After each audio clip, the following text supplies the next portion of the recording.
And we revealed this morning that Stephen Phillips had done it before in 2014 in Luton. And we also revealed they've now said the deal has apparently nothing to do with money. Well, we can also reveal that one councillor in Peterborough has not given up on overturning the deal that Peterborough City Council have signed with them, i.e. to pay them £3 million over 5 years to house their homeless. So Ed Muprhy is a Labour councillor. He's been working with residents in St Michael's Gate. Morning, Ed. Good morning. I mentioned this morning, of course, that, I feel like a bit like a eunuch. I keep banging on about it. I keep, highlighting every aspect of it. But because of the law... and the fact that they've broken no laws, I can't do anything about it, but you're at least trying it. Yes, things we can do on legislation. And I know the MP is trying to get regulations changed so we as a country don't pay extortionate housing benefit to companies like this. He's working on that one.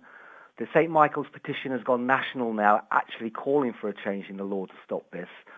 The Homeless Persons Act could be altered so that councils have to house homeless people near the council area. That would stop people moving from outside London.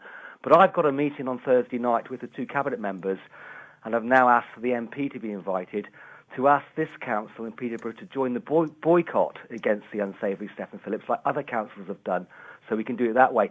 The council have signed a lease with them very, very, very quickly. It was drawn up, and there's a break clause because they weren't able to do a search. So if they want to pull out before the 30th of November, they can pull out and save money at the same time. You've seen that, have you? Yes, I've seen it. It's actually been published, so members of the public can go on the council website and have a look at it. And the threat was, though, wasn't it, that, I say threat, the implication was that if Peterborough City Council didn't sign this, and it was mentioned by a number of councillors, if they didn't sign this, then this company would potentially ship in homeless people from London, which is what they did in Luton when the council didn't agree with them. Yes, that happened in Luton in 2014, I believe. 2014, yeah. Since then, Luton Council has started building council houses and encouraging other councils to do the same to stop it ever happening again. But it would happen again, wouldn't it? That's what would happen in Peterborough if Peterborough City Council pulled out, wouldn't it? Paul, you and I know we haven't had the proof this will happen. And again, the Freedom of Information disclosures don't show that Stephen Phillips actually has threatened. Councillor Seaton does keep saying, well, if we don't do it, somebody else will do it.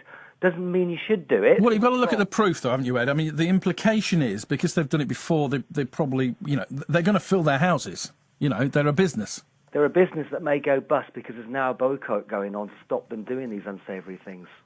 But nevertheless, how did we get to this point, Ed? When did the law allow this to happen? Does it go all the way back to Maggie Thatcher? And if so, why didn't the Labour government do something about it? Absolutely. It goes back to the Labour government's focusing on making the houses that we had fit for habitation rather than building new council homes.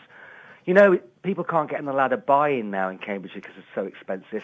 The only way you're going to get on the ladder is by getting a council house and building up your right to a discount in buying that yourself.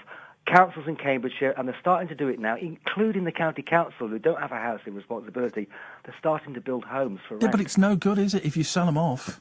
Absolutely. Yeah, and this is the thing. Surely do we need to get to a point where we bring in rules where housing associations and people that own houses that are supposed to be social housing are not allowed to sell them, to big developers? I would favour that. Where I live, in my neighbourhood in Peterborough, the homes that have been built, the for let signs go up, and they're supposed to be starter homes. People are profiteering out of the shortage of houses. It's no longer a crisis, it's an emergency, and we need emergency measures to build homes for people to live in, like we did after the war when the country had no resources, but we built houses up and down the towns and villages throughout England. But you believe that there's a way for Peterborough City Council to get out of this deal? Thursday night, we've got a meeting, and I've asked for the meeting to focus on, yes, we'll talk about whether other councils will come in, but I want to talk about how the council can save face, save money, look at alternatives like leasing directly from private landlords in the emergency situation so we can pull out of working with Stephen Phillips. Ed Muprhy, Labour councillor in Peterborough, thinks the deal might not be done and could be reversed.